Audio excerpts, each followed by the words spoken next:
রব্বুল আলামিন ইমানদারদেরকে বলেন, হে ইমানদারেরা, এক নাম্বার গুণের কথা আল্লাহ তাআলা বলেন ইসবিরু, তোমরা সবর করো। এরপরে আল্লাহ তাআলা বলেন সাবিরু, সবরের উপরে অটল থাকো।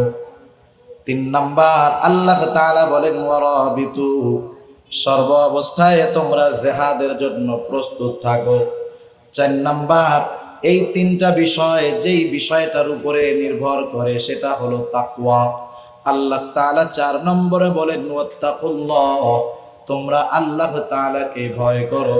যদি এই 4টা বিষয় তোমাদের মধ্যে চলে আসে কি হবে? আল্লাহ তাআলা বলেন লাআল্লাকুম তুফলিহুন, তোমরা সফল হয়ে যাইবা। এক নাম্বার গুণের কথা আল্লাহ তাআলা বললেন সবর করো, সবর। এখন প্রশ্ন হলো সবর কিভাবে করব, সবর কোথায় করব? তাফসিরে মাআরিফুল কোরআন মুফতি শফি রহমাতুল্লাহি আলাইহি সুন্দরভাবে বর্ণনা করেন, মানুষ মূলত সবর করবে 3 জায়গায়। এক নম্বরে সবর হবে আল্লাহ তাআলার আনুগত্যের মধ্যে তথা ইবাদতের মধ্যে সবর। 2 নাম্বার সবর হবে গুনার থেকে বেঁচে থাকার মধ্যে সবর। 3 নম্বর হবে বিপদ আপদ মুসিবতের মধ্যে সবর। এখন প্রশ্ন হলো ইবাদতের মধ্যে সবর এটা আবার কোন জিনিস? বুজুর্গানে দিন বলেন, কোন মানুষ যদি তার ইবাদতকে সবরওয়ালা ইবাদত হিসাবে আল্লাহ রাব্বুল আলামিনের দরবারে পেশ করতে চায়, ওই ইবাদতের মধ্যে 2টা জিনিস তো অবশ্যই লাগবে। এক নাম্বার, ইবাদত ছোট হোক আর বড় হোক, ইবাদতের একমাত্র হকদার, একমাত্র উপযুক্ত হলেন আল্লাহ। ইবাদতটা যত ছোট হোক আর বড় হোক, ইবাদত কার সন্তুষ্টির জন্য হবে বলেন তো? আল্লাহ তাআলার সন্তুষ্টির জন্য হবে। এই জন্য 1 নাম্বার দরকার আল্লাহর সন্তুষ্টি তথা ইখলাস। 2 নাম্বার দরকার রাসূলুল্লাহ সাল্লাল্লাহু আলাইহি ওয়াসাল্লামের পদ্ধতি তরিকা। কোন ইবাদতের মধ্যে যখন এই 2টা জিনিস যথাযথভাবে পাওয়া যাবে, তখন ওই ইবাদত হয়ে যাবে সবরওয়ালা ইবাদত। ওই ইবাদত আল্লাহ রাব্বুল আলামিনের কাছে গ্রহণযোগ্য হবে। আর যদি ইবাদত যত বড় হোক না কেন, ইবাদতের মধ্যে যদি ইখলাস না থাকে, রাসূলের তরিকা না থাকে, ওই ইবাদত যত বেশি হোক না কেন, যত বড় হোক না কেন, আল্লাহ রাব্বুল আলামিনের কাছে ওই ইবাদতের কোনো দাম নাই। কারণ আল্লাহ রাব্বুল আলামিন চান সুন্দর ইবাদত। এজন্য আল্লাহ তাআলা পবিত্র কোরআনুল কারীমের সূরা মুলকের মধ্যে বলেন, আল্লাযী খালাকাল মাউতা ওয়াল হায়াতা লিয়াবলুয়াকুম আইয়ুকুম আহসানু আমালা। আল্লাহ রাব্বুল আলামিন প্রথমে বললেন, আমি মানুষ এবং জিন জাতিকে আমার ইবাদত করার জন্য সৃষ্টি করেছি। আল্লাহ তাআলা বলেন ওয়ামা খালাকাতুল জিন্না ওয়াল ইনসা ইল্লা লিয়াবুদুন। আল্লাহ তাআলা মানুষ এবং জিনকে তার ইবাদত করার জন্য সৃষ্টি করেছে। এখন কথা হলো ইবাদতটা হবে কেমন ইবাদত? আল্লাহ তাআলা বলেন ইবাদতটা হতে হবে সুন্দর। আল্লাহ এই জন্যই বলেন আল্লাযী খালাকাল মাউতা ওয়াল হায়াত। আল্লাহ রাব্বুল আলামিন মরণ এবং জীবনকে সৃষ্টি করেছেন লিয়াবলুয়াকুম। আল্লাহ বলেন তোমাদের পরীক্ষা করার জন্য, অর্থাৎ আমাদের পরীক্ষা করার জন্য আল্লাহ তাআলা মউত এবং হায়াত সৃষ্টি করলেন। কি পরীক্ষা করতে চায় আল্লাহ? আল্লাহ তাআলা বলেন লিয়াবলুয়াকুম আইয়ুকুম আহসানু আমালা। আল্লাহ তাআলা পরীক্ষা করতে চান কার আমল কত সুন্দর। দুনিয়ার মধ্যে আমাদের সুন্দরের সংজ্ঞা হলো যেটা যত দৃষ্টিনন্দন সেটা তত সুন্দর। আমরা যেটাকে দেখতে যত ভালো লাগে, যেটা যত দৃষ্টিনন্দন হয়, আমরা সেটাকে তত সুন্দর মনে করি। কিন্তু আল্লাহ তাআলার কাছে তো সুন্দর দেখতে যদি সুন্দর হয় সেটা মূলত সুন্দর নয়। আল্লাহ তাআলার কাছে সুন্দরের সম্পৃক্ততা হলো অন্তরের সাথে, ঠিক কিনা বলেন? এজন্য রাসূলুল্লাহ সাল্লাল্লাহু আলাইহি ওয়াসাল্লাম বলেন, ইন্নাল্লাহা লা ইয়ানজুরু ইলা সুওয়ারিকুম ওয়ালাকিন ইয়ানজুরু ইলা কুলুবিকুম ওয়া নিয়্যাতিকুম। আল্লাহ রব্বুল আলামিন কারো সুরত দেখেন না, চেহারা দেখেন না, কে কত সুন্দর আল্লাহ তাআলা এটা দেখেন না, কে কোন বংশের মানুষ আল্লাহ তাআলা এটা দেখেন না। আল্লাহ রব্বুল আলামিন দেখেন মানুষের নিয়ত আর মানুষের অন্তর, তার অন্তরের মধ্যে কি আছে আল্লাহ তাআলা এইটা দেখেন। এজন্য রাসূলুল্লাহ সাল্লাল্লাহু আলাইহি ওয়াসাল্লাম বলেন, আখলিস দীনাকা ইয়াকফিকাল আমালুল কলিল। রাসূলুল্লাহ সাল্লাল্লাহু আলাইহি ওয়াসাল্লাম বলেন, তোমার ঈমান তথা তোমার ইখলাস পরিশুদ্ধ করো, অল্প আমল তোমার নাজাতের জন্য যথেষ্ট হবে। আল্লাহ রব্বুল আলামিনের কাছে ইবাদত অনেক দরকার না। নবী বলেন, আমল অল্প হোক তবে সেটা যেন খাঁটি হয়। খাঁটি আমলের জন্য ইখলাসের প্রয়োজন। ইখলাসবিহীন তথা আল্লাহর সন্তুষ্টি এই উদ্দেশ্যবিহীন কোনো ইবাদত আমাদের কাছে দেখতে সুন্দর হতে পারে, কিন্তু আল্লাহ তাআলার কাছে সেটা সুন্দর নয়। এখন কথা হলো, আমি যদি আমার ইবাদতটাকে আন্তরিকভাবে সৌন্দর্য আনয়ন করতে চাই, কি করণীয় আমার? আমরা মনে করি যে ইহসান মনে হয় শুধু মানুষের উপরে মানুষই করতে পারে, কিন্তু হাদিস জিবরিলের মধ্যে রাসূলুল্লাহ সাল্লাল্লাহু আলাইহি ওয়াসাল্লামের কাছে যখন জিবরাইল আলাইহিস সালাম মানব সুরতে আসলেন, মূল উদ্দেশ্য হলো সাহাবায়ে কেরামকে দ্বীন শিক্ষা দেওয়া। রাসূলুল্লাহ সাল্লাল্লাহু আলাইহি ওয়াসাল্লামের কাছে জিবরাইল আলাইহিস সালাতু ওয়াস সালাম এসে প্রশ্ন করলেন। যেই প্রশ্নগুলো করলেন তার মধ্যে একটা প্রশ্ন হলো ইহসান কি? রাসূলুল্লাহ সাল্লাল্লাহু আলাইহি ওয়াসাল্লাম বললেন, ইহসান হলো আন তা'বুদাল্লাহা কাআন্নাকা তারা ফাইন লাম তাকুন তারাহু ফাইন্নাহু ইয়ারা। রাসূলুল্লাহ সাল্লাল্লাহু আলাইহি ওয়াসাল্লাম জিবরাইল আলাইহিস সালামের ইহসান কি এই প্রশ্নের উত্তরে মানুষের উপরে মানুষের ইহসানের কথা আল্লাহর নবী বলেন নাই। তিনি সর্বপ্রথম উল্লেখ করেছেন ইবাদতের মধ্যে ইহসানের কথা। রাসূলুল্লাহ সাল্লাল্লাহু আলাইহি ওয়াসাল্লাম বললেন, আন তা'বুদাল্লাহা কাআন্নাকা তারা, তুমি এমন ভাবে আল্লাহ তাআলার ইবাদত করবা কেমন যেন তুমি আল্লাহ তাআলাকে দেখতেছো। আর যদি এটা সম্ভব না হয়, ফাইল্লাম তাকুন তারাহু ফাইন্নাহু ইয়ারাকা, এটা যদি সম্ভব না হয়, অবশ্যই তো আল্লাহ তাআলা আমাদেরকে দেখতেছেন। আল্লাহ দেখেন না? আল্লাহ তাআলা তো দেখেন। দুনিয়ার মানুষের দেখা একরকম আর আল্লাহ তাআলার দেখাটা আর এক রকম। মনে করেন, বোঝানোর জন্য বলতেছি, এখন যদি আমাদের কাউকে বলা হয়, আমাদের মধ্যে কাউকে যদি বলা হয়, মাননীয় প্রধানমন্ত্রী অথবা মাননীয় রাষ্ট্রপতি যদি আমাদের কাউকে বলে, আপনার কাছে একটা অনুরোধ, আপনি আমাকে 2 রাকাত নামাজ পড়ে দেখাবেন, প্রেসিডেন্টের সামনে আপনাকে 2 রাকাত নামাজ পড়তে হবে, বলেন তো ওই সময় স্বাভাবিক মানবিক দৃষ্টিকোণ থেকে কি বলে?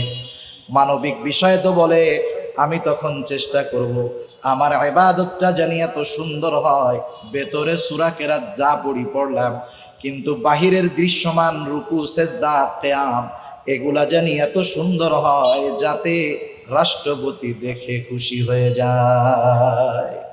অবশ্যই সবাই চেষ্টা করবে এটাই। রাষ্ট্রপতির সামনে যদি বলা হয় 2 রাকাত নামাজ পড়েন, তাইলে এইটাই চেষ্টা করা হবে যে তাকে আমার রুকু, আমার সেজদা, আমার নামাজের মধ্যে ধীর স্থিরতা, আমার নজর সবকিছু এত সুন্দরভাবে আমি কন্ট্রোলিং করব। আমি চিন্তা করব আমার জীবনের শ্রেষ্ঠ দেখানো নামাজ আজকে প্রেসিডেন্টকে দেখাইতে হবে। আসল নামাজ না, দেখানো নামাজ, ঠিক না? আমি মনে মনে কেরাত সূরা যা পড়ি না কেন, ওইটা তো আর রাষ্ট্রপতি দেখবে না। রাষ্ট্রপতি দেখবে আমি কেমনে দাঁড়াইলাম, আমি কেমনে রুকু করলাম, আমি কেমনে সেজদা করলাম। আমার যদি এই বাহিরের বিষয়গুলো সুন্দর হয়, রাষ্ট্রপতি কি বলবে? ওয়াও, খুব নাইস, খুব ভালো, খুব সুন্দর নামাজ হয়েছে। কিন্তু আমি ভিতরে যে কেরাত পড়ছি না, ওরে গালি দিছি, ও কি সেটা জানে? জানে না।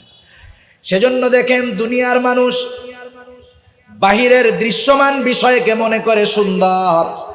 আল্লাহ রাব্বুল আলামিন অন্তরের সৌন্দর্যতার কথা বলেন। রাষ্ট্রপতি দেখতেছে, এই জন্য আমি বাহিরের বিষয়গুলো সুন্দর করতেছি। বলেন তো, যেই আল্লাহর সামনে আমি আপনি নামাজে দাঁড়িয়ে যাই, সেই আল্লাহ তাআলা আমার বাহির যেমন ভিতরেও তেমন দেখেন কিনা। এই চিন্তাটাই আমার আপনার ইবাদতের অবস্থা পরিবর্তন করে দিবে। আমি যদি শুধুমাত্র এই বিষয়টা আমার অন্তরের মধ্যে দৃঢ়তার সাথে স্থাপন করতে পারি যে আমার আল্লাহ তাআলা আমার অন্তরের গহীন কোণে কোন কথা আছে, আমার জবানে আসার আগে সেই কথার খবর জানেন কে, অন্তরের মধ্যে কি হয়, কি ওয়াসওয়াসা দেয়, সব আল্লাহ জানেন। আল্লাহ বলেন ওয়ালাকাদ খালাকনাল ইনসানা ওয়া না'লামু মা তুওয়াসওয়িসু বিহি নাফসুহু ওয়া নাহনু আকরাবু ইলাইহি মিন হাবলিন ওয়ারিদ। আল্লাহ রাব্বুল আলামিন বলেন আমি মানুষ সৃষ্টি করেছি, ওয়া না'লামু মা তুওয়াসওয়িসু বিহি নাফসুহু, তার অন্তরের ভিতরে নিত্য নতুন কোন জিনিস ওয়াসওয়াসা দেয়, কোনটা তার অন্তরের মধ্যে সন্দেহ পোষণ করায়, কি আনায়ন করে, কে আনায়ন করে, সব কিছুর খবর আল্লাহ তাআলা জানেন। আল্লাহ বলেন কেন জানি, আমি যে কেন জানি এটা কি তোমরা জানো? কারণ শুনে নাও, ওয়াদাহু আকরাবু ইলাইহি মিন হাবলিন ওয়ারিদ। আল্লাহ তাআলা আমার কত নিকটে, এই ঘাড়ের শাহরগের চাইতেও নিকটে। তার মানে আমি আমার থেকে যত নিকটে তার চাইতে বেশি নিকটে কে বলেন তো? আমি আমার থেকে যত নিকটে তার চাইতে অধিক নিকটে হলেন আল্লাহ। এই চিন্তাই আমার ইবাদতের মধ্যে ইহসান আনবে, এই চিন্তাই আমার ইবাদতকে ইখলাসওয়ালা ইবাদত বানায় দিবে। এখন সেই ইবাদতটা যদি অল্প হয়, আল্লাহ তাআলার কাছে সেই ইবাদতটার অনেক দাম।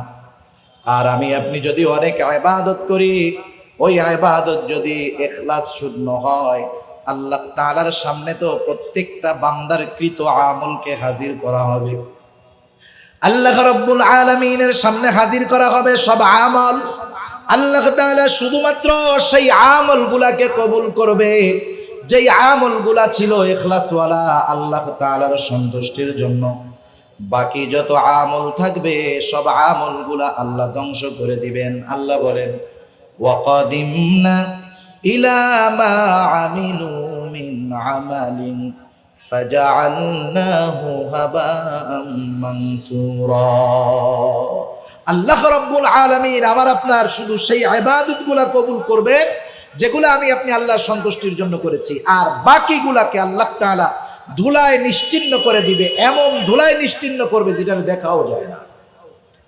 যেমন আল্লাহ তাআলা তো এটা অবশ্যই পারবেন, কোনো সন্দেহ নেই।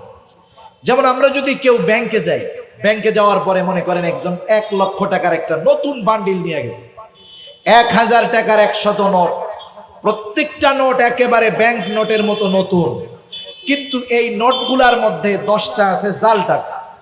এই 10টা জাল টাকা সহকারে একেবারে নতুন বান্ডিল যখন ব্যাংকে নিয়ে দেওয়া হবে, ব্যাংকে দেওয়ার পরে যখন ক্যাশিয়ার ব্যাংকের মেশিনের মধ্যে দিবেন, টাকা যখন গণনা শুরু হয়ে যাবে, এইবার গুনতে গুনতে যখনই জাল টাকা বাঁধবে, বলেন তো মেশিনে ইনফরমেশন দিবে কি দিবে না? মেশিন জানায় দিবে এটা কিন্তু জাল টাকা, বাইর করা হলো একটা জাল। এইভাবে করতে করতে এক বান্ডিলের মধ্যে 10টা জাল টাকা যখন পাবে, ভুলে 1টা 2টা হতে পারে, কিন্তু ভুল কইরা 100টার মধ্যে 10টা জাল টাকা নিশ্চয়ই সন্দেহ। এবার ক্যাশিয়ার সাহেব জেলখানার সামনে, ব্যাংকের সামনে থাকা পুলিশকে ডাক দিবেন, তাকে গ্রেফতার করাবে। এবার তাকে গ্রেফতার করা হবে, পুলিশে ধরবে। পুলিশে বলবে যেহেতু তোর কাছে 10টা জাল টাকা আছে, অবশ্যই আরো জাল টাকা আছে, তার নামে মামলা হবে, তল্লাশি হবে, একটা সময় জেল হবে, আর ওই টাকাগুলা বাতিল হয়ে যাবে, বাদ দেওয়া হবে। দেখেন, জাল টাকার কারণে 1 নম্বরে তার টাকা বাদ, 2 নম্বরে অপরাধী হিসাবে সাব্যস্ত হয়ে গ্রেফতার, 3 নম্বরে তার শাস্তি হলো জেল। অনুরূপভাবে যেই ইবাদতগুলা ইখলাস শূন্য হয়, সেই ইবাদতগুলাও কেমন জানি জাল ইবাদত। আল্লাহ তাআলার কুদরতি মেশিনে জাল ইবাদতগুলা ধরা পড়বে, ইবাদত বাতিল। ইবাদতের একমাত্র উপযুক্ত হকদার হলেন আল্লাহ।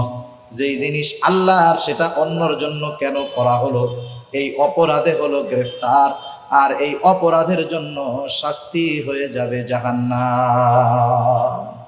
সেজন্য ইবাদতের মধ্যে সবর আনতে হলে দুইটা জিনিস কম্পালসারি দরকার, অবশ্যই লাগবে। এক নাম্বার হলো ইখলাস। ইখলাস কিভাবে আসবে? ইখলাস আসবে ইহসানের মাধ্যমে। ইহসানটা কিভাবে হবে?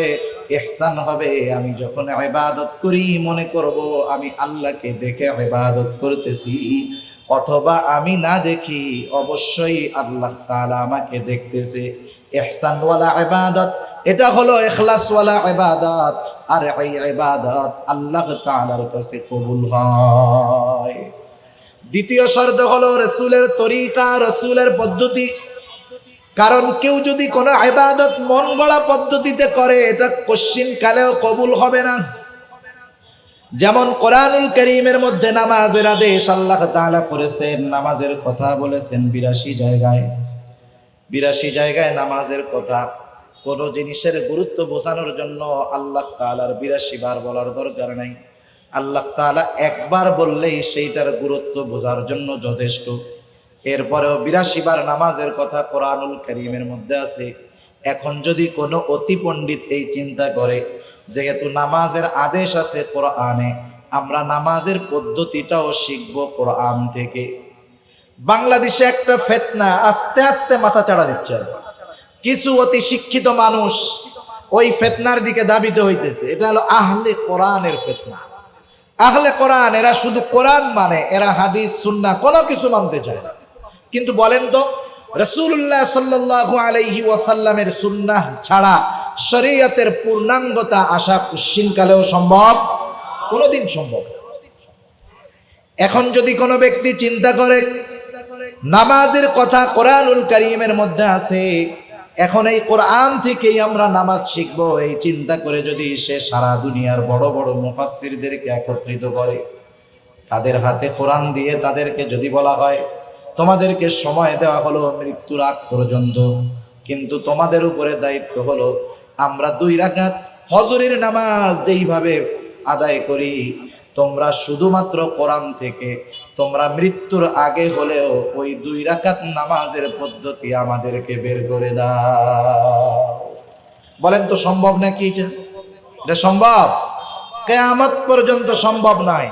রাসূলুল্লাহ সাল্লাল্লাহু আলাইহি ওয়াসাল্লামের সুন্নাহ হাদিস বাদ দিয়ে শুধুমাত্র কোরআন থেকে ফজরের 2 রাকাত না 1 রাকাত নামাজও কোরআন থেকে বের করা সম্ভব নয়।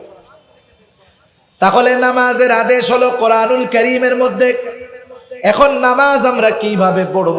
রাসূলুল্লাহ সাল্লাল্লাহু আলাইহি ওয়াসাল্লাম বলেন, সাল্লু কামা রাআইতুমুনি উসাল্লি। নামাজের আদেশ হলো কোরআনে। আর নামাজ যদি শিখতে হয় যেতে হবে রাসূলুল্লাহ সাল্লাল্লাহু আলাইহি ওয়াসাল্লামের জীবনে। সেই জন্য নবী বলেন, সাল্লু কামা রাআইতুমুনি উসাল্লি, তোমরা ওইভাবে নামাজ পড়ো যেভাবে তোমরা আমাকে নামাজ পড়তে দেখো। তার মানে ইবাদত আল্লাহ তাআলার কাছে কবুল হওয়ার জন্য 2টা জিনিসই লাগবেই। একটা হলো আল্লাহর সন্তুষ্টি তথা ইখলাস, 2 নাম্বার হলো রাসূলের তরিকা। এই 2টা ইবাদতের মধ্যে অবিচ্ছেদ্য অংশ। একটা বাদ দিয়ে আরেকটাকে মানার কোনো সুযোগ নাই, মানলে সেটা ইবাদত হবে না। এই জন্য আল্লাহ তাআলা আদেশ করেন, কুল আতিউল্লাহ ওয়া আতিউর রাসূল। আমাদেরকে আদেশ করা হলো, আল্লাহর নবী বলেন, আল্লাহ তাআলা বলেন নবীকে আপনি বলেন তোমরা আল্লাহর আনুগত্য করো, রাসূলের আনুগত্য করো। এখন প্রশ্ন হলো আল্লাহর আনুগত্য কিভাবে করব? আল্লাহ তাআলা এবার জানায় দেন, মাই ইউতিউর রাসূলা ফাকাদ আতাআল্লাহ। আল্লাহর রাসূলের আনুগত্যতাই হলো আল্লাহর আনুগত্যতা। সুবহানাল্লাহ বলেন। এজন্য এই 2টা ছাড়া কখনো সবরওয়ালা ইবাদত হবে না। 2 নাম্বার সবর হবে গুনার থেকে বেঁচে থাকার মধ্যে সবর। কারণ আজকে গুনাহ তো একটা সময় গুনাহ করার জন্য মানুষের গুনার কাছে যাওয়া লাগতো, এখন গুনাহ করার জন্য গুনার কাছে যাওয়া লাগে না, বরং মানুষ তো গুনাহ পকেটে নিয়ে ঘুরতে পারে, ঠিক না? আগে গুনার কাছে যাওয়া লাগতো। যেমন গ্রাম অঞ্চলের মানুষ, সে যদি মনে করতো একটা সিনেমা দেখার গুনাহ করবে, সিনেমা দেখার গুনাহ 30 বছর আগে গ্রামের মানুষ মন চাইলেই করতে পারত না। তার সিনেমা দেখার জন্য হয়তো শহরে যাওয়া লাগবে, হয়তো থানা শহরে নাইলে জেলা শহরে গিয়ে সিনেমা হলে একটা সিনেমা দেখবে, 3 ঘন্টার গোনা করবে। এই সিনেমার দেখার গোনা আর সারা সপ্তাহে সে করতে পারবে না। এরপরে আসলো বিটিভি, সাদা কালো টেলিভিশন থাকতো মানুষের বাড়িতে, ব্যাটারি দিয়া বড় অ্যান্টিনা দিয়ে এটাকে চালানো হতো। প্রতি জুমার দিন, জুমার পরে সাপ্তাহিক গোনার একটা সুযোগ থাকতো, ওইখানে গিয়া মানুষ সিনেমা দেখতো, যার যার বাড়িতে টেলিভিশন থাকতো তার বাড়িতে গিয়া দেখতো এগুলো। এরপরে আসলো প্রযুক্তির উৎকর্ষতার নামে ডিশের লাইন। আস্তে আস্তে ডিশের লাইন যখন আসলো, সিনেমা এখন সপ্তাহে একদিন না প্রতিদিন দেখা যায়। শুধু তাই না, একজন সকালে সিনেমা দেখার গোনা করতে পারে নাই, কর্তৃপক্ষ জানায় দিল তোমার যেই গোনাটা ছুটে গেছে আফসোস করো না, এটা বিকাল বেলায় কাজা করার সুযোগ তোমার আছে। আছে না নাই? তাহলে দেখেন গোনা করে, গোনার কাজাও করে। আস্তে আস্তে গোনা আরো সহজ হয়ে যাইতেছে। ওই সময় তো মানুষ গোনা করতে চাইলে ঘরের একটা নির্দিষ্ট জায়গায় বসা লাগতো। এরপরে আসলো মোবাইল আসলো, মানুষেরা কম্পিউটারের দোকানে গিয়ে মেমোরি কার্ডের ভিতরে গোনা ভরে যেখানে খুশি সেখানে দেখতে পারত। এরপরে আর একটু উন্নত হলো গোনার পদ্ধতি। আগে তো দোকানে গিয়ে মেমোরি কার্ড বইরা কম্পিউটার থেকে যেই গোনা দিবে সেই গোনা দেখতে হবে। এরপরে কি হলো? এরপরে আসলো multimedia mobile, internet connection, 2G 3G 4G আসার কারণে এই গোনা মন চায়, যখন মন চায়, যে জায়গায় মন চায় দেখা যায়, করাও যায়। ঠিক কিনা বলেন? এরপরে আরেকটু আপগ্রেড হয়ে গেছে, গোনা করাইতে করাইতে এখন আমাদের গোনা করাইতে বাধ্য করে। কেমনে? মানুষের কিছু প্রয়োজনীয় বিষয় আছে, যেমন মানুষের আত্মীয় স্বজন বিদেশের বাড়িতে থাকে, অনেকে ইমো নামক একটা সফটওয়্যার ব্যবহার করে। যখন ইমো ওপেন করবে, ওপেন করার সাথে সাথে দেখা গেল উনি কথা বলবে বিদেশে আত্মীয়র সাথে, ইমো ওপেন করার সাথে সাথে অর্ধ উলঙ্গ একটা নারী এসে সামনে নাচানাচি শুরু করে দিচ্ছে। এটা তো কেটে বের হওয়া যাইতো, কিন্তু কিছুদিন পরে দেখা গেল ওই অ্যাড আসে ঠিক, কেটে দেওয়ার কোনো অপশন নাই। আপনাকে আমাকে 5-6 সেকেন্ড 10 সেকেন্ড ওই গোনা চালায় রাখতে হবে। বলতে পারি এই কথা যে আমি তো ওইটা আসলে দেখি না, ভলিউমটা কমায়া দেই। এই 10 সেকেন্ড আমি মোবাইলের দিকে তাকাই না, এই 10 সেকেন্ড আমি ভলিউম কমায় রাখি, সুতরাং আমি তো এই গোনার মধ্যে যাওয়ার কোনো সুযোগ নেই। আসলে বিষয়টা তা না। কমপক্ষে আমি ওই গোনা দেখি আর না শুনি, আমার টাকা দিয়ে 10 সেকেন্ড গোনা তো চালানো হইতেছে। ঠিক কিনা বলেন? যেমন অনেক ভালো মানুষ আছে, টাকাওয়ালা মানুষ, ওনারা সুদ খান না, সুদের সাথে সম্পৃক্ত নয়।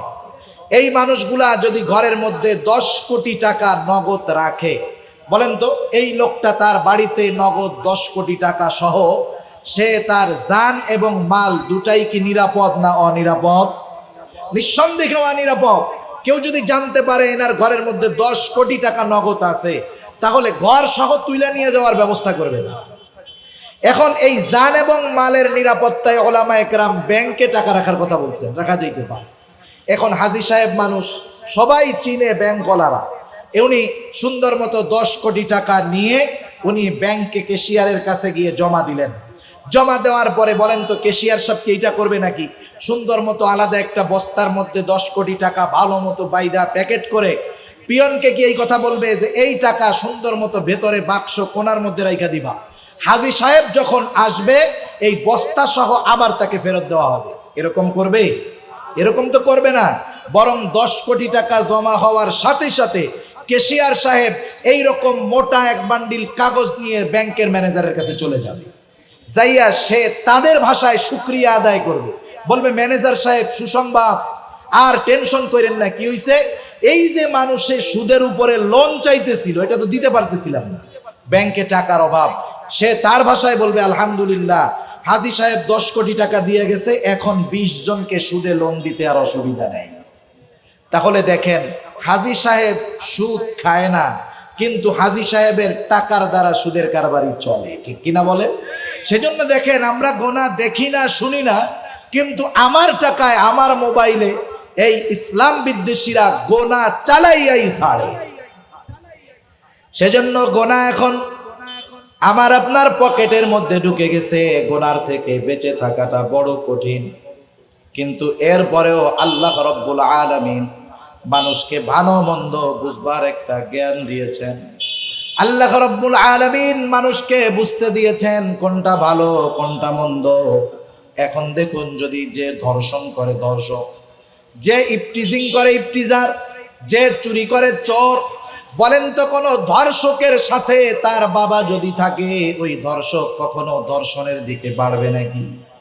চোরের সাথে যদি তার বাবা থাকে, চোর কি চুরি করবে নাকি? চোরের সাথে তার বাবা থাকলে চুরি করবে না। ইফটিজারের সাথে যদি তার বাবা থাকে, ইফটিজিং করবে না। সে যদিও এই কর্মগুলা, এই গুনাহগুলার মধ্যে অভ্যস্ত, কিন্তু বাবার সাথে থাকার কারণে, ভাই সাথে থাকার কারণে, কাছের মানুষ সাথে থাকার কারণে এই লোকটা তখন গুনাহ করবে না। কারণ সে চিন্তা করবে তার বাবা তার গুনাহ দেখতেছে, বাবা সাথে আছে, গুনাহ করা যাবে না। উশৃঙ্খল একটা যুবক রাস্তা দিয়ে হাঁটতেছে, সে যখন দেখবে এখানে সিসি ক্যামেরা লাগানো আছে আর নিচে লেখা আছে যে এখানে যারা চলে পথচারীদের পথ চলাকে রেকর্ড করা হইতেছে, গতিবিধি পর্যবেক্ষণ করা হইতেছে, ওই সিসি ক্যামেরার লেন্সটা দেখার সাথে সাথে তার হাঁটার মডেলটা পাল্টে যাবে। তার মানে দেখেন, আমি আমার বাবার ভয়ে গুনাহ করি না, প্রশাসনের ভয়ে গুনাহ করি না, ওস্তাদের ভয়ে গুনাহ করি না, ক্যামেরার লেন্সের ভয়ে গুনাহ করি না। এই চিন্তা করি যে আমি গুনাহ যদি করি ওরা আমাকে দেখা ফেলবে, সিসি ক্যামেরায় আমার গুনাহ রেকর্ড হয়ে যাবে। আমি বাবার ভয়ে গুনাহ করি না ঠিক, কিন্তু যেই আল্লাহ আমার চাইতেও আমার বেশি নিকটে, সেই আল্লাহর ভয়ে আমি গুনাহ ছাড়তে পারি না। এখন যদি আমার মধ্যে এই চিন্তা আসতো যে আমার আল্লাহ তো আমার চাইতে আমার অধিক নিকটে, আমার আল্লাহ সর্ব অবস্থায় আমাকে দেখতেছে, রাতের আধারে দেখতেছে, দিনের আলোতে দেখতেছে, শুধু তাই নয়, আল্লাহ রব্বুল আলামিন জানায় দেন আমার আপনার সাথে দুইজন ফেরেশতা বালেগ হওয়ার পর থেকে দুই কাঁধে নিযুক্ত আছে। দুইজনে খাতা কলম নিয়ে বসে গেছে। বালেগ হওয়ার পর থেকে আমার সব সৎকর্ম, আমার সব অপকর্মগুলা লিখিত আকারে রেকর্ড হয়ে যাইতেছে। আল্লাহ রব্বুল আলামিন বলেন কিরামান কাতিবিনা ইয়ালামুনা মা তাফআলুন। আল্লাহ তাআলা আবার বলেন ইয ইয়াতালাক্কাল মুতালাক্কিয়ানি আনিল ইয়ামিনি ওয়া আনিশ শিমালি কাঈদ। দুইজনকে দুই কাঁধে আল্লাহ বসায় দিয়েছে, ওরা আমার আপনার সব কিছুর হিসাব করতেছে। ওরা কিন্তু সরকারি চাকরিজীবীর মতো না যে ওদের দৈনিক 8 ঘন্টা ডিউটি, শুক্র শনি এই 2 দিন ছুটি, এরকম নাকি। এদেরকে বালেগ হওয়ার সাথে সাথে ওরা আমাদের সাথে যা আছে মরার আগ পর্যন্ত থাকবে। কিছু ফেরেশতা আছে কিছু জায়গায় যায় না, যেমন কারো ঘরের মধ্যে যদি জীব জানোয়ারের ছবি থাকে, কুকুর থাকে, ওই জায়গায় রহমতের ফেরেশতা যায় না।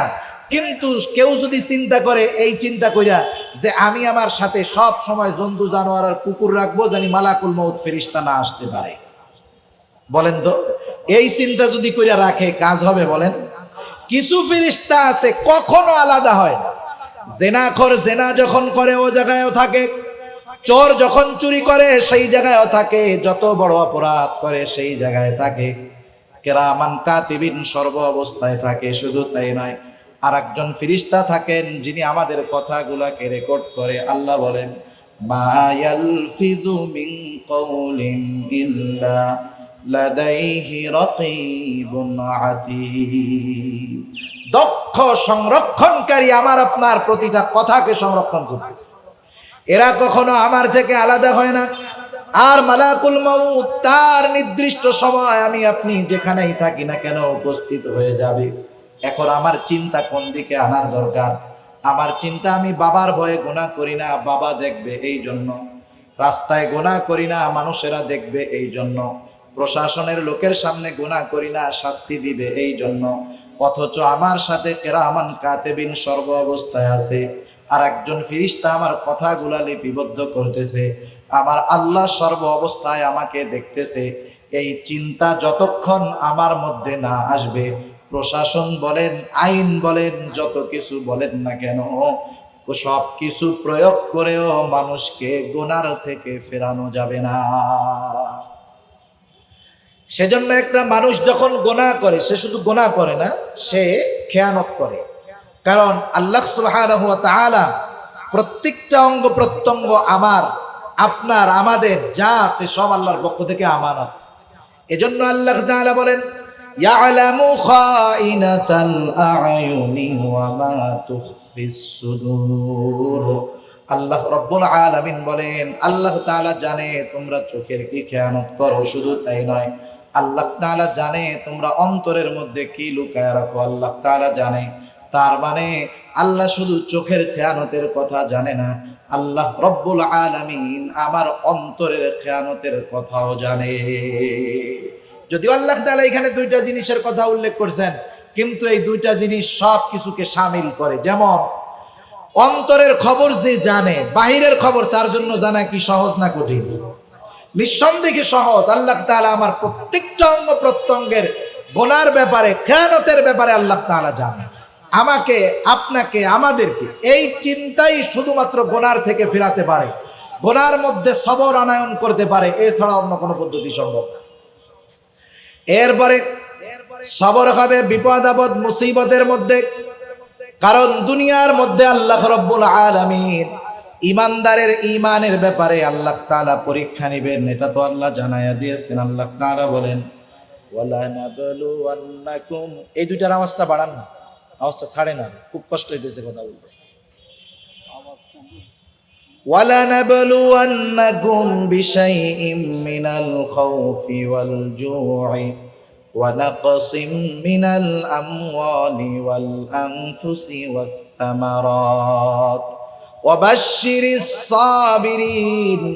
আল্লাহ রাব্বুল আলামিন বলেন, অবশ্যই তিনি আমাদের পরীক্ষা নেবেন। আল্লাহ তাআলা সেই কথা জানায় দেন। আল্লাহ বলেন, ওয়ালা নাবলুওয়ান্নাকুম, অবশ্যই তোমাদের পরীক্ষা নেওয়া হবে। পরীক্ষাগুলা কোন পদ্ধতিতে নিবেন আল্লাহ তাআলা জানায় দেন। আল্লাহ বলেন, বিশাইইম মিনাল খাউফ, ভয় দ্বারা পরীক্ষা নেওয়া হতে পারে। আল্লাহ তাআলা বলেন, ওয়াল জু', ক্ষুধার মাধ্যমে পরীক্ষা নেওয়া হতে পারে। ওয়াল আনফুস, আল্লাহ রাব্বুল আলামিনের পরে বলেন, ওয়া নাকসিম মিনাল আমওয়াল, মালের কিছু নোকসান, মালের কিছু লসের মাধ্যমে পরীক্ষা হতে পারে। ওয়াল আনফুস, শারীরিক অসুস্থতা, রোগের মাধ্যমে আল্লাহ তাআলা পরীক্ষা নিতে পারেন। ওয়াস সামারাত, ফসলের ক্ষতির মাধ্যমে হয়তো আল্লাহ তাআলা পরীক্ষা নেবেন। এখন যেই মানুষগুলা আল্লাহর নেওয়া এই পরীক্ষায় পাশ হয়ে যাবে, এরা হবে সাবিরিন বান্দা। আল্লাহ তাআলা বলেন, ওয়াবাশশিরিস সাবিরিন, আর এই মানুষগুলাকে সুসংবাদ জানায় দেন, তথা জান্নাতের সুসংবাদ জানায় দেন। কারণ এক হাদিসের মধ্যে আসছে, সবর, সবরের প্রতিদান হলো জান্নাত। সুবহানাল্লাহ বলে আল্লাহ রাব্বুল আলামিন সেই জন্য জানায় দিয়েছেন, বিপদ আপদ আসতেই পারে। এটা তো আমাদের ঈমানের ভিত্তি সমূহের অন্যতম একটি ভিত্তি হলো, আমরা তো এই জিনিসের উপরে ঈমান এনেছি যে তাকদীরের ভালো মন্দ আল্লাহর তরফ থেকেই হয়। ওয়াল কাদরি খাইরিহি ওয়া শাররিহি মিনাল্লাহি তাআলা, এই যে জিন্দেগীর মধ্যে তাকদীরের যত কল্যাণ অকল্যাণ সব আল্লাহর তরফ থেকে হয়। আল্লাহ বিপদ দেন, আল্লাহ বিপদ থেকে উদ্ধার করেন। এজন্য আল্লাহ তাআলা জানায় দেন, গোলাম আমি আল্লাহ তোমাকে সুখ স্বাচ্ছন্দ্য সব দেই, আমি আল্লাহই তোমাকে আবার দুঃখ কষ্ট দেই, সকল প্রকার বিপদ আপদ দেই। এখন যখন তুমি বিপদ আপদে পড়ো, তুমি কি করবা? আল্লাহ তাআলা ঈমানদারদেরকে উদ্দেশ্য করে বলেন, ইয়া আইয়ুহাল্লাযীনা আমানুস্তাঈনু বিস-সাবরি ওয়াস-সালাহ। আল্লাহ তাআলা ঈমানদারদেরকে উদ্দেশ্য করে বলেন, হে ঈমানদারেরা, দুনিয়ায় তো কত রকমের বিপদ আপদ আসতে পারে। এখন যদি আমাদের বিপদ আপদ আসে কি করব? আল্লাহ তাআলা বলেন, ইস্তাঈনু, আমি আল্লাহ তাআলার কাছে তোমরা সাহায্য চাও। আল্লাহর কাছে সাহায্য চাওয়ার মাধ্যম কি? দুনিয়ার যদি কোনো বড় মানুষের সাথে আমরা সাহায্য চাইতে চাই বা সাহায্য চাইতে যেতে চাই, কত প্রসেস, কত পদ্ধতির পরে হয়তো দেখা পাওয়াটা কঠিন হয়ে যাবে। কিন্তু আল্লাহ তাআলা বলেন, আমি আল্লাহর কাছে সাহায্য চাওয়া এটা কঠিন নয়। আল্লাহ তাআলা বলেন, আমি আল্লাহর কাছে সাহায্য চাওয়ার মাধ্যম হলো সবর এবং সালাত। এই দুইটা জিনিসের মাধ্যমে আমি আল্লাহর কাছে তোমরা সাহায্য চাও। এখন যদি কেউ মনে করে আমার রোগ হলো, আমি এখন রোগের ট্রিটমেন্ট করাবো না, শুধু নামাজের মাধ্যমে আর ধৈর্য ধরে সাহায্য চাবো, বিষয়টা এমন নয়। কেউ যখন বিপদে পড়ে অসুস্থ হয়ে গেল, শরীয়ত যেইভাবে চেষ্টা করার অনুমোদন দিয়েছে সেই পদ্ধতিতে অসুস্থতা থেকে বাঁচার প্রচেষ্টা করা, এটা সবরের বহির্ভূত কোনো বিষয় নয়। মনে করেন 4 জন লোকের এক ধরনের রোগ হলো, একই রোগ, একই সিনড্রোম, সব একই ডাক্তারের কাছে চিকিৎসা করানো হলো, দেখা গেল 2 জন ভালো হলো, 2 জন মারা গেল। কিন্তু যেহেতু রোগ এক, চিকিৎসা এক, হিসাব তো বলে এই 4 জনই সুস্থ হওয়ার কথা, ঠিক না? কিন্তু 2 জন মারা গেল, 2 জন ভালো হইলো কেন? কারণ কোন চিকিৎসা, কোন ওষুধ কাউকে রোগ থেকে মুক্তি দিতে পারে না, রোগ থেকে মূলত মুক্তি দেন কে? সেজন্য চিকিৎসা করা সুন্নাতের বহির্ভূত নয়, চিকিৎসা করাটাই উচিত। সে চিকিৎসা করবে আর ইয়াকিন রাখবে আল্লাহ তাআলার উপরে, চিকিৎসার উপরেও নয়, চিকিৎসকের উপরেও নয়, ওষুধের উপরেও নয়। আমরা প্রচেষ্টা করতে পারি, কিন্তু সফলতা দিবেন কে? আল্লাহ তাআলা দিবেন। এই ইয়াকিন রেখে যদি চিকিৎসা করে, এটা পাপের কোনো কিছু নয়, গুনার কোনো কিছু নয়। আল্লাহ রাব্বুল আলামিন জানায় দিলেন, সেই জন্য আল্লাহ বলেন বিসসাবরি ওয়াস সালাত, তোমরা ধৈর্য এবং সালাতের মাধ্যমে আমি আল্লাহর কাছে সাহায্য চাও। ছোট বড় যত রকমের বিপদ আপদ হোক না কেন, ছোট বড় যত প্রকারের সাহায্য হোক না কেন, বলেন তো আল্লাহ দিতে পারে তো? আমরা আল্লাহর কাছে শুধু বড়টা চাই, চিন্তা করি সব বড়টা চাই, গাড়ি দেন, বাড়ি দেন, নেতা বানান, আমরা সব বড়টা চাইতে চাই। কারণ আমরা মনে করি যে দুনিয়ার প্রভাবশালীদের কাছে গেলে তো বড়টা চাইতে হয়, ঠিক না? মনে করেন একজন এমপি সাহেবের কাছে সাহায্য চাইবে, যে কোনো প্রসেসে উনি এমপি সাহেবের সাথে দেখা করার সুযোগ পাইল, এমপি সাহেবের সাথে সামনাসামনি কথা বলার সুযোগ পাওয়ার পরে উনি তো খুশিতে হাত খান, ভাষা হারায় ফেলছে। এখন এমপি সাহেব বারবার বলতেছে, তুমি কি চাও, কি চাও, বলো বলো, দেরি হয়ে গেল। এখন কেউ যদি বলে, এমপি সাহেব আপনার সাথে দেখা হয়েছে, আমি অনেক খুশি, আপনার কাছে আমি 2 টাকার একটা চকলেট চাই, এমপি সাহেবের কিছু বলা লাগবে না তো, ওনার আশেপাশের লোকজন ধরে নিয়ে পিঠাবে, ঠিক কিনা বলেন? তুই এমপি সাহেবের কাছে আসছিস, আচ্ছা যাই হোক। তাহলে এই সবর 3 জায়গায়, ইবাদত তথা আনুগত্যের মধ্যে সবর, গুনার থেকে বেঁচে থাকার সবর, এবং বিপদ আপদ মুসিবতে সবর। এই গুণ অর্জন করতে পারলে আল্লাহ তাআলা বলেন কোনো চিন্তা নাই। কেন নাই? আল্লাহ বলেন ইন্নাল্লাহা মাআস সাবিরিন, নিশ্চয়ই আল্লাহ তাআলা ধৈর্য ধারণকারীদের সাথে আছেন। সুবহানাল্লাহ। এই গুণ যদি অর্জন করতে পারি, সাথে থাকবে কে? আল্লাহ তাআলা আমাদের সবাইকে সাবিরিন বান্দা হওয়ার তৌফিক দান করুক। সবাই বলি আমিন। ওয়া আখিরু দাওয়ানা আলহামদুলিল্লাহি রাব্বিল আলামিন।